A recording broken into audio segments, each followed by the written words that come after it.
How are you doing? My name is Rohit and I'll be breaking down the 32nd match of this year's IPL, which saw the Gujarat Titans taking on the Delhi Capitals in the Narendra Modi Stadium in Ahmedabad.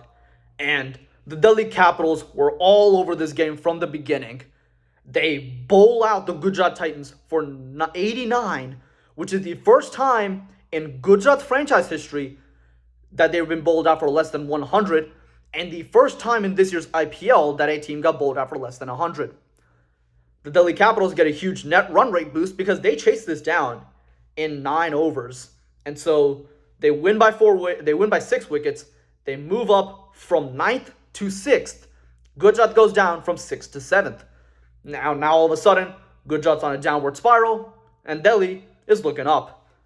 Because all of a sudden Delhi's at 6 points. They're in 6th. Another win, and especially if it's another big win, with their net run rate, they could be up at 5th, and depends on how other results go, they could be in 4th. We are legitimately a couple of games away from potentially seeing Delhi in the top 4, which a week ago sounded preposterous. I mean, now all of a sudden, they could be a playoff contender. And so that's the nature of the IPL. One game really can just change a lot. And speaking of a lot of changes, David Miller's back for Gujarat, which means Gujarat changed around their lineup all the way through. They brought back Wriddhiman Saha to open alongside Shubman Gill, moving Sai Sudarshan back to number 3.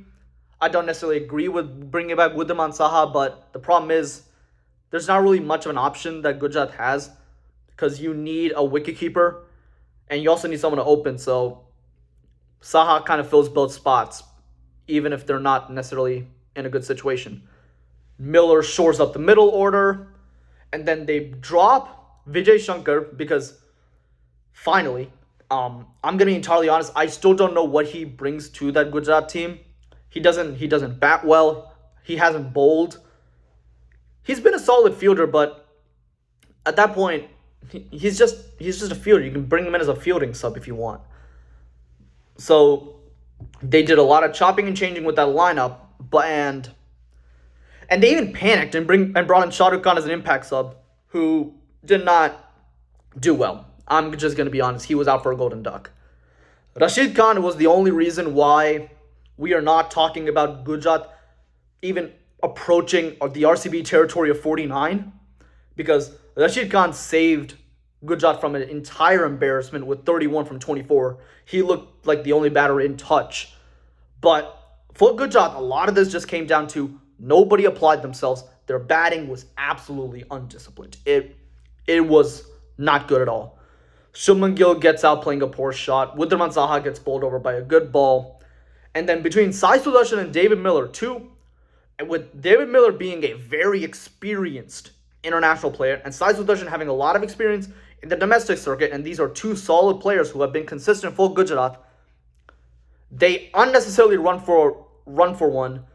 Sai Sudarshan gets run out at the non-striker's end. And from there, it just got worse. Nobody played with a straight bat to just keep the wickets intact, to just keep going. Maybe they'll find an opportunity to score later. They did not play patiently. They did not apply themselves. They panicked. And in an effort to just score, they got themselves out. And it showed in their shot collection and the way they got out. Rishabh Pant took 2 spectacular catches behind the stumps as a wicketkeeper, and he performed 2 incredible stumpings. And so that should tell you the type of shots that Gujarat were playing. They were not trying to defend the ball. They were not trying to keep the ball away from the wickets. They were not trying to look for gaps. They were not trying to get the quick 1s and 2s. They thought, we need to get this run rate up. We need to get this scoring up. We need to get back on the gas. And they shot themselves in the foot, ultimately. It was a disappointing performance, and objectively, you're not going to be able to defend 89. The lowest ever defended score, in my recollection, if I remember correctly, is somewhere around 110, 115. So nobody's ever defended, if I remember correctly, nobody's ever defended a score below 100. Gujarat had no chance in this one. The bowlers overall were fantastic for Delhi. Everybody had an economy of below 6, except for Tristan Stubbs, who only bowled 1 over. got hit for 11 runs, but took 2 wickets in the process. So take the good with the bad. With that all said, with Delhi, they saw this as an opportunity to boost their net run rate, and they just came out swinging. They did not care about the wickets they were losing, because in this sort of chase, you're never truly in trouble unless you lose wickets without scoring. Delhi lost wickets, yes, but they kept scoring. Everybody chipped in. Everybody had healthy strike rates. There was a set plan. They followed that plan, and they get the win in 9 overs with 11 overs to spare, and it resulted in a massive net run rate boost. And perhaps this could be the turning point for Delhi. Sometimes you just need a big win, a big confidence-boosting win, because this Gujarat team is by no means a slouch. And coming into their home ground and throwing them around like that was very impressive. And so that should give Delhi a lot of confidence moving forward. And maybe this turns their season around. Maybe we could see Delhi sneak into the playoffs. And so you kind of just see the nature of T20 and the nature of sport in general. Just all it takes is one game, and next thing you know, who knows what you can do.